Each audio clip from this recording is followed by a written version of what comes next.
Tim gabungan dari polisi, TNI, PLN, dan Satpol PP mengamankan ratusan balon udara tradisional pada perayaan Lebaran Ketupat di Trenggalek, Jawa Timur. Razia balon dilakukan untuk mencegah terjadinya kebakaran, serta gangguan jaringan listrik dan lalu lintas penerbangan. Balon udara berukuran besar ini jatuh di ruas Jalan Nasional Trenggalek Tulung Agung dan nyaris menimpa pengguna jalan dan jaringan listrik PLN pada Rabu siang.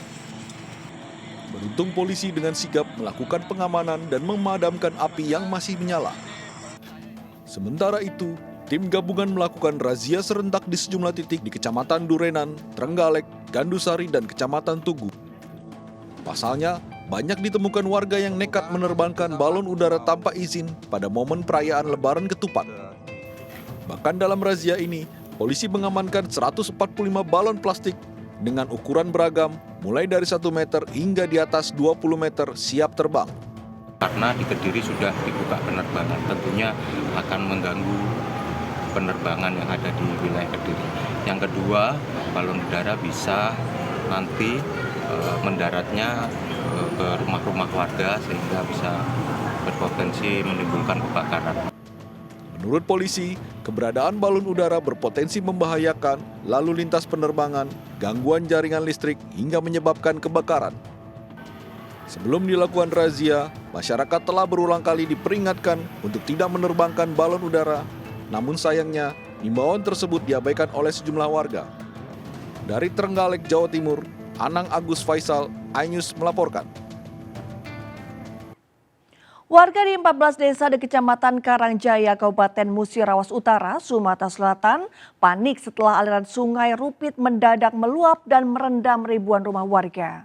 Warga berusaha menyelamatkan diri dan perabotan rumah tangga mereka karena aliran sungai yang deras meluap masuk ke permukiman warga.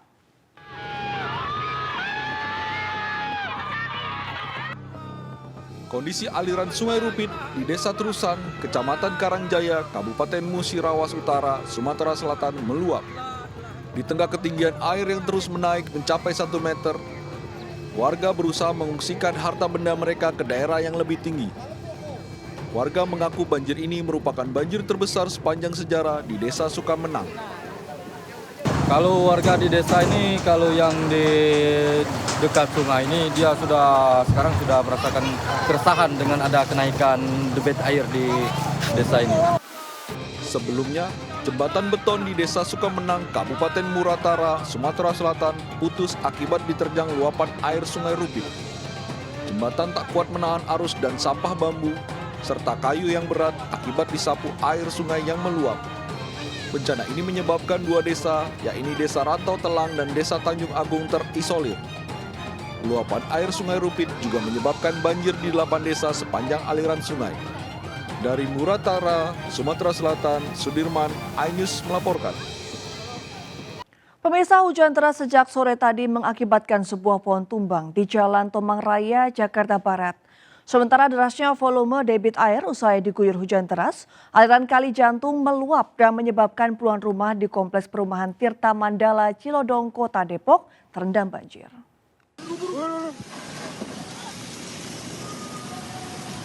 Inilah detik-detik tumbangnya sebuah pohon yang diterpa angin kencang saat hujan deras di Jalan Raya Tomang Raya, Jakarta Barat, Rabu sore tadi.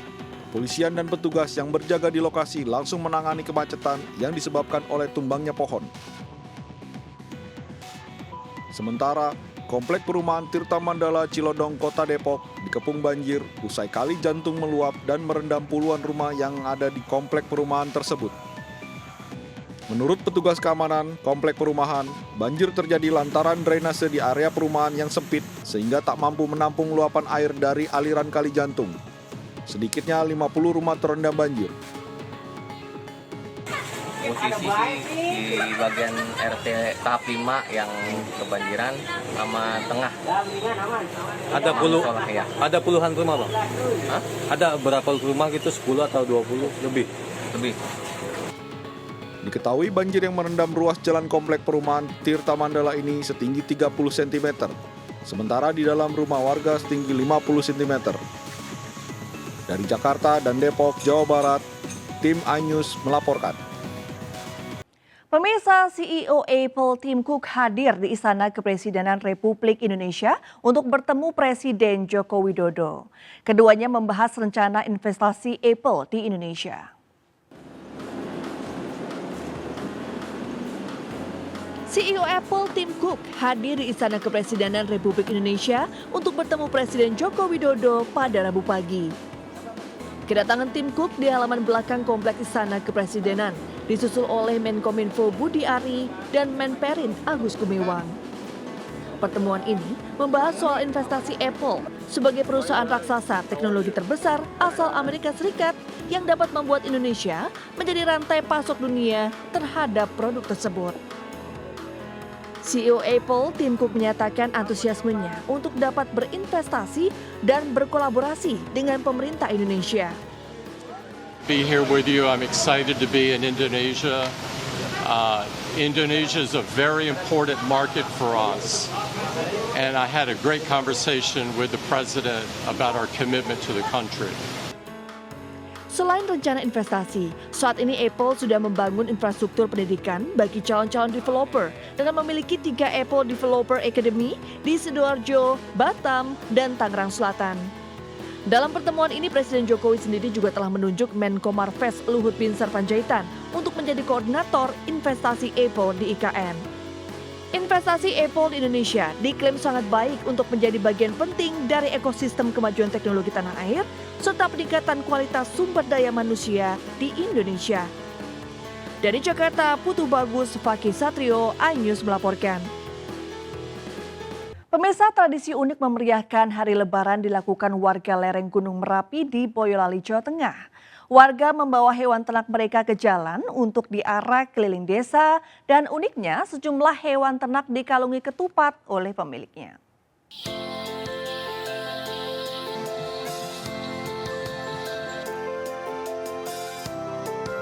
Sejak pagi ratusan warga di sisi timur Gunung Merapi, Desa Serudi, Kabupaten Boyolali, Jawa Tengah membawa ternak mereka keluar kandang dan berkumpul di jalan utama desa untuk mengikuti tradisi lebaran sapi.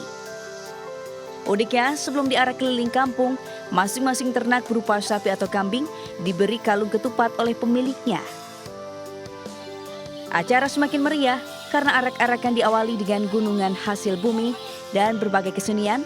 Tidak ketinggalan, ratusan siswa sekolah sambil membawa ketupat ikut serta dalam acara tersebut. Tradisi lebaran sapi rutin dilakukan setiap setahun sekali. Biasanya warga menggelar sepekan setelah Hari Raya Idul Fitri.